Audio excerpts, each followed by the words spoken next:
After my left me 3 times I married. Another, and she begged me to come back. Eliza, would you come with me to the wedding? Hall fell into complete silence as I stood there stunned with the ring. Halfway onto Eliza Monroe's finger her. Long-lost love, Julian Hart, stood up yet, again shouting across the room at her. Eliza, I'm here to take you away, will you? Come with me without a moment's hesitation. Eliza pulled her hand away from mine, lifted her dress, and walked gracefully toward Julian.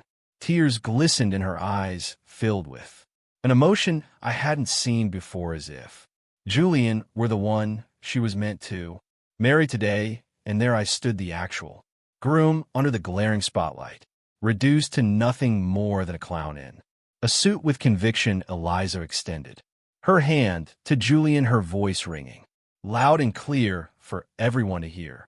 Julian, I will. It couldn't be more evident. Eliza Monroe, the woman I loved, had been swept away by her long-lost love, Julian Hart, but I didn't feel angry. Instead, there was a strange sense of inevitability.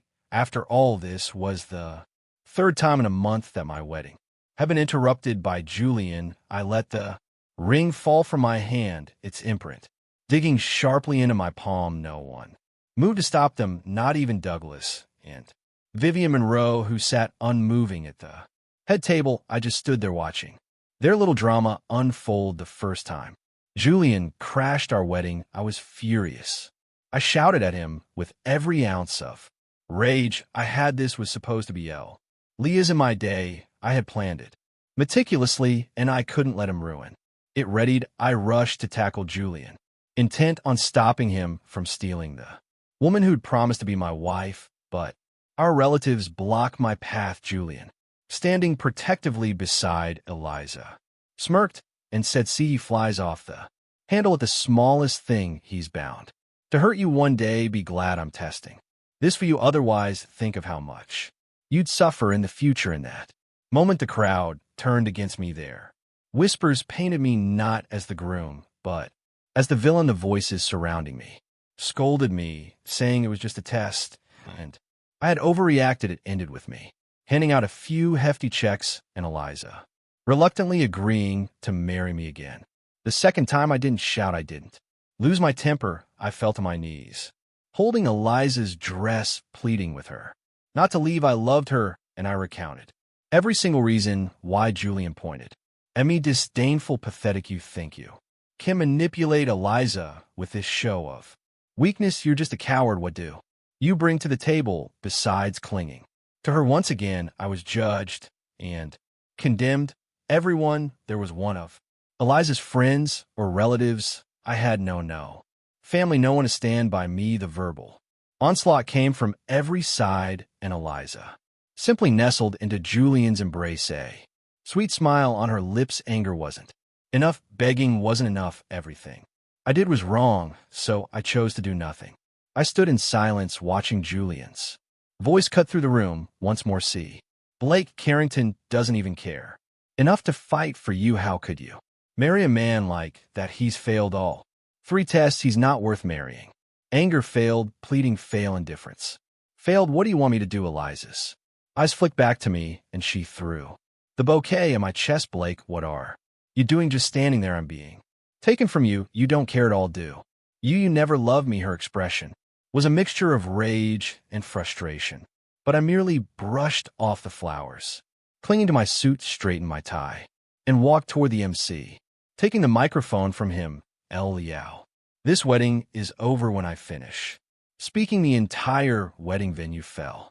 In his silence, everyone assumed Eliza Monroe had me completely under her control, that no matter what she did, I wouldn't end things. Eliza snapped out of her shock quickly, her eyes narrowing. She grabbed a champagne glass and threw it at me, soaking my custom suit, one I had bought specifically for this day. Blake Harrington, have you lost your mind? She shouted. How dare you say the wedding is off? You've got some nerve. You didn't even pass a single test, and now you say something like that. Test a single wedding costing tens of thousands of dollars, dresses, photography, the MC, flowers, venue, 3 weddings costing millions in total. I laughed bitterly. Every cent came from me. Oh, so they were. Tests not real weddings fine, all three. Weddings came to 450,000, pay it back. Can you do that? Eliza's face fell. She couldn't possibly. Pay it back. Every doctor, every piece of jewelry she owned, I paid for the house her parents lived in, the car they drove, even their jobs at my company, they all came from me. She wouldn't be able to come up with that money, no matter what the luxurious life Eliza enjoyed was funded solely by me, but none of that mattered to her. Instead, she doubled down, eyes blazing as she grabbed another glass and hurled it at me. Spending money on me is a privilege. What do you have beside the pile of cash you think that will tie me down, and now you dare to demand it back? I'll make you regret it. With that, she stormed out, wedding gown trailing behind her, and Julian Hart followed close, casting a triumphant smirk my way. As they exited, I watched a hollow feeling taking root in my chest. 5 years of love, and this was who she really was. I glanced down at the wedding band still pressed into my palm, its outline sharp against my skin, and finally the tears fell. Eliza and Julian had been together before. When her family fell from wealth, Julian had walked away. That's when I came in, loving her, fiercely supporting her through everything. When she accepted me as her partner, I thought my love had won. Then Julian came back from overseas, ruining everything in an instant. Eliza fell for him again without a second thought. She stopped caring about me, my objections, everything except my money. She only cared about Julian. She used my love as a pawn for his gain, trampling over my feelings and dignity. The relationship had been decaying for a long time. I'd just been too naive to see it. I reclaimed the money I had given to her parents as a bride price and told the MC to clear the guest from the hall. I changed out my soaked suit, grabbed my car keys, and prepared to head home when one of Eliza's relatives grabbed my arm, sneering, "Blake, so when's the next wedding?" he said, laughing at my expense. They thought it was a joke, that I would never truly leave her. I said nothing, walking straight to my car. There wouldn't be another wedding now. You can watch the second part by pressing share and more. After that final scene, I walked out of the hall feeling empty, but without a trace of regret.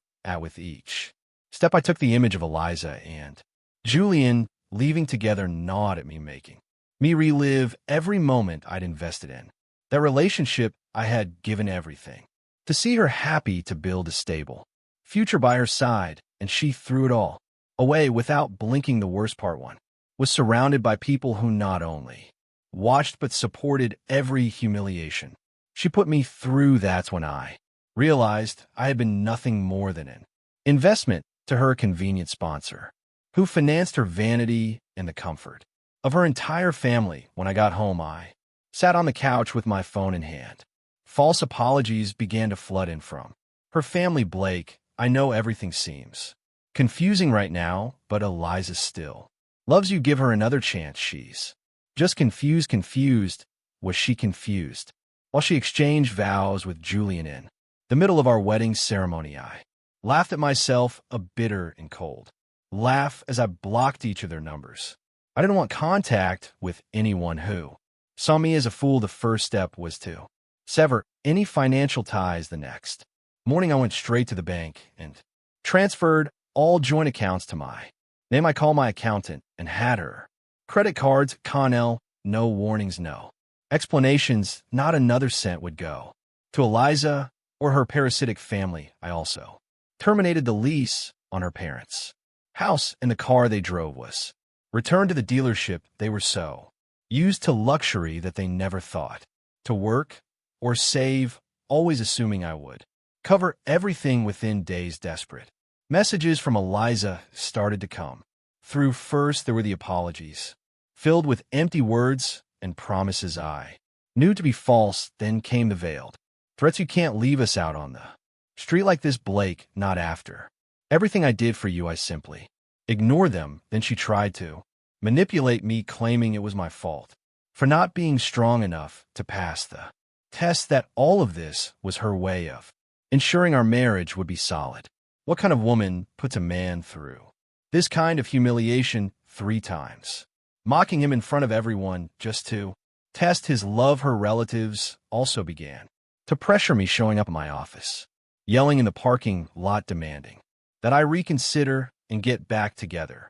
With Eliza, they looked at me as if I were some heartless monster for leaving them without their luxurious lifestyle. I started questioning how I'd ever let people like that into my life. But then Eliza switched tactics. She decided to sue me, claiming she was entitled to part of my wealth since I had supported her for years. That was the last straw. I sat down with my lawyer, explained the situation, and he couldn't believe it. Blake, she's literally trying to squeeze more money out of you after everything she's done. If it's war she wants, let's give it to her. And that's exactly what we did. I gathered proof of every cent I had invested in her and her family. The 3 wasted wedding ceremonies, expensive gifts, the dowry, even her parents' medical bills. I documented every expense, every transfer, everything I'd ever done for that ungrateful family. The court hearings were a spectacle. Eliza showed up with Julian as if his presence could intimidate me. In a desperate attempt to discredit me, she tried to portray our relationship as abusive, claiming I had financially manipulated her when all I'd ever done was provide what they couldn't afford on their own. During the trial, Eliza cried, playing the victim, claiming I had ruined her life by cutting off financial support. Julian beside her kept that same smug smile as if this was just another victory. But with my lawyer help and all the evidence I gathered, we were able to dismantle each one of her lives. In the end, the judge ruled that Eliza wouldn't get a single cent of my money. On the contrary, she was ordered to pay back a small portion of what I had spent on her and her family, which I knew she could never afford. Julian, who had looked so confident, began to lose his expression of arrogance as the sentence was read. He seemed to finally realize that the privilege of spending my money was in fact quite costly. I left the courthouse feeling a massive weight lifted from my shoulders. For too long, Eliza and her family had taken everything they could, and now they would have to deal with the consequences of their greed. Her parents, without my support, were soon evicted from their luxurious home and had to return to the tiny apartment where they had lived before I came into their lives. Eliza tried to keep up appearances, but soon the photos of fancy restaurants and international trips disappeared from her social media. Julian, her one true love, slowly started to drift away. Without the indirect financial support he'd been enjoying, he lost interest not long after. I heard rumors that Eliza was working at a small cafe, struggling to maintain even a semblance of her former life, while Julian simply disappeared. As for me, I finally found peace. I decided to travel, focus on my career, and enjoy life without leeches draining me dry. Eliza attempted to contact me a few times. I ignored every message, every attempt at reconciliation. She never admitted fault, but it didn't matter anymore. I watched from afar as she reaped the consequences of her own actions, and that's how, in peace and with a new life ahead of me, I finally moved on without looking back. The days after the trial brought me a strange calm, yet the feeling of injustice lingered after everything Eliza and her family had put me through. Their downfall didn't feel like enough. They lived like parasites, exploiting anyone who showed them the slightest generosity, and until now they had always come out unscathed, ready to latch onto their next victim. This time I was determined to change that. I didn't just want to cut off any source of money they might get from me. I wanted them to experience what it was like to lose everything, to hit rock bottom. First, I reviewed every document and contract that still tied me to Eliza and her family, every loophole, every potential connection they could use to reach me or try to reverse the court's decision. I went through it meticulously and shut it down. Next, I turned my attention to those who had backed her up in court and helped shape her false image as a Victim the lawyers and friends who supported the absurd narrative that I financially controlled her became. Particular targets, I hired an excellent private investigator to dig up information on each of them gradually. Their inconvenient secrets came to light. I found them engaged in shady dealings, favors, and other dishonorable acts. They were small errors, but I knew precisely where to share this information to create significant damage within months. Eliza's friends and allies began losing positions, contracts, and inevitably respect. As for her parents, when I learned they had returned to their cramped and deteriorated apartment, I took it further. I discovered that they had never paid any fees or taxes while living in the house I rented for them. With a few calls and the right connections, a substantial bill was soon sent direct LY to their new address, and, as expected, they had no means to pay it.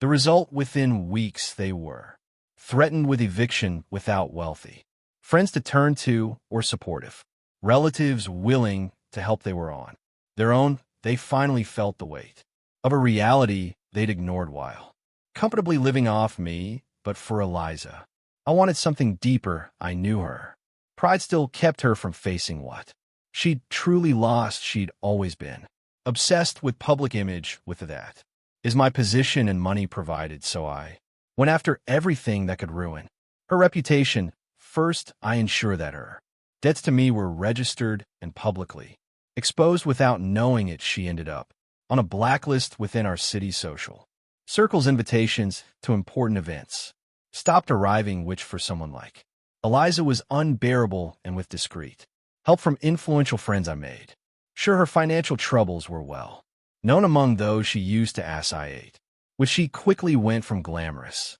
socialite to a labeled opportunist who had finally gotten what she deserved. Little by little, Eliza tried to appear at smaller social events accompanied by a new suitor, each time hoping to restore her image and perhaps find another investor to support her. But I was ready for this. Each man she got involved with started receiving anonymous tips about her relationship history. In the court case she faced, these messages detailed every humiliation she put me through, every scandal, and every public loyalty test that turned my love into a public mockery. As expected, none of her suitors lasted long. They walked out of her life before she could even try to milk any money or support from them. Eliza soon realized her reputation was ruined and that the chances of finding anyone willing to bankroll her lifestyle again were virtually zero. In one last act of desperation, she reached out to the few friends she had left, but they too were aware of her story, and now without my financial support, she had nothing of value to offer them. And so within a few months, Eliza became nearly invisible. Her once glamorous presence was reduced to that of a destitute woman unable to accept that her days of luxury and power were over. I knew Eliza had hit rock bottom when I received a message from her begging me to meet her one last time. Curiosity got the better of me. I agreed to meet, but this time I was completely in control. I found Eliza in a simple cafe, and when I saw her, I barely recognized her. She looked worn out, her eyes tired and hollow, dressed in clothes she would never have dared wear before. The proud look she always carried was gone, and before me sat someone unrecognizable, broken, as if seeing herself for the first time. Blake, please.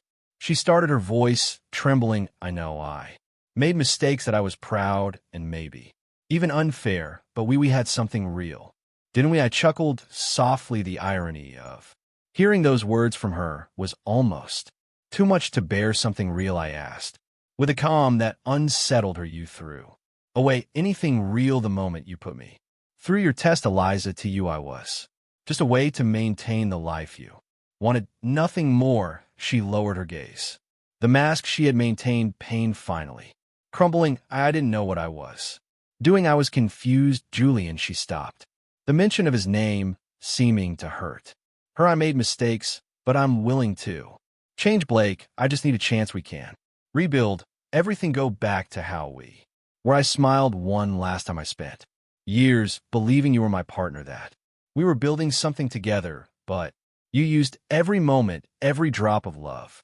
I had just to feed your own ego in you.